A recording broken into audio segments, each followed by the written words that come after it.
Mr. Nance. Miss Chan said that she retired from Quad Cities Corporation and had received a watch and a wonderful party as thanks for her 40 years of loyal service. But I overheard a colleague of hers say that Miss Chan will be gone for much of the next year on business trips and is now working harder than she ever did before. That does not sound like retirement to me. At least one of them is not telling the truth. All right, so what is our conclusion? At least one of them is not telling the truth. Excellent. And why are we, I think this is a great one to practice, the 2 answer choice questions, because I feel like this one's kind of hard to make a prediction of like what the flaw is here. Okay. But why are we saying at least one of them is telling the truth? Because um because Miss Chan is cited that she had received like gifts, or that she said that she retired and then received gifts in a party as evidence of the fact that she retired. Yep. And then but then on the other hand, the colleague that Mr. Nance overheard um, said that Miss Chan will be gone for much of the next year on business trips and is now working harder than she ever did before, which doesn't sound like somebody who retired. Excellent. All right, so does it have to be true that at least one of them is not telling the truth? No, because you know what I'm thinking about is like this might just be like way off base, but like in terms of him saying like the colleague that he overheard, like I don't know, like talking about being gone for much of next year on business trips, like how do we know that that's not the case, that she's going to be gone like on trips because she's on retirement and like she's working harder than ever because she is like about to retire? I don't know, like I feel like there's a lot of like that this, I don't know, you know what I mean? Like I feel like there's not clear reasoning for Yeah, what. what is a business trip and what is like working harder? Like couldn't she be like she could be like doing um volunteer work. Yeah, it's Excellent. just like vague. Yeah.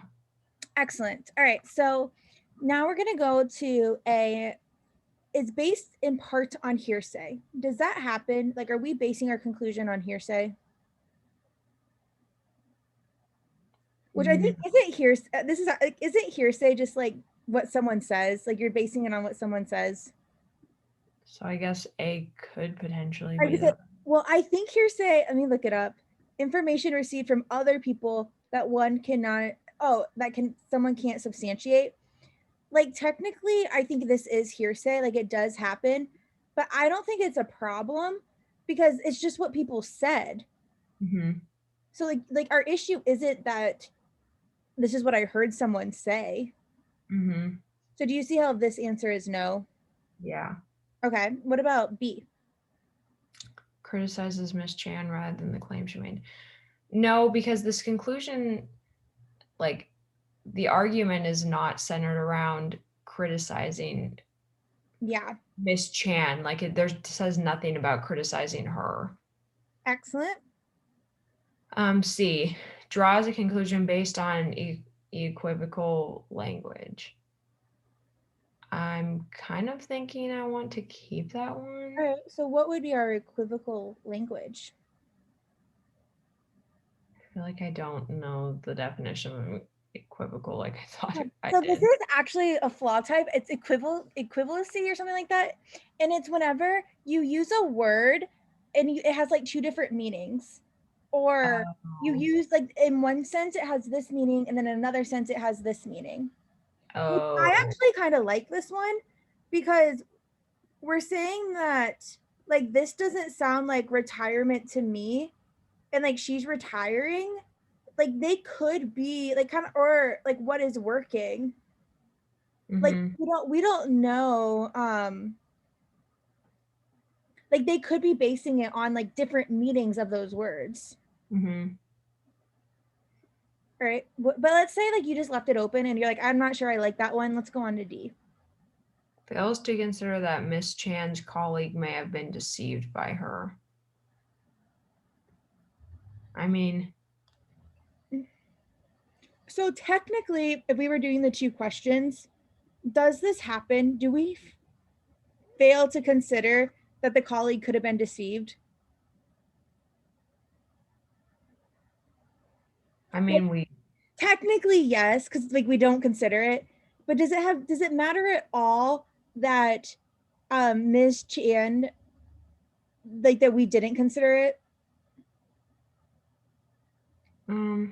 I mean, to me, I feel like it is because then if we didn't consider it, then we wouldn't be able to say at least one of them is not telling the truth. But I guess no. No, because even if she did deceive the colleague, she still isn't telling the truth. Yeah, that's true. And E is definitely wrong. And what does infer mean on the LSAT? Fails to infer, like to like mention, consider. Conclude. Infer or inference on the LSAT is as strong as the word conclude. So fails to conclude that Miss Chan must be a person of superior character. I feel like that doesn't really have any like. Yeah, technically we don't conclude that, but it's so irrelevant. That has nothing to do with why our support doesn't guarantee our conclusion. Okay.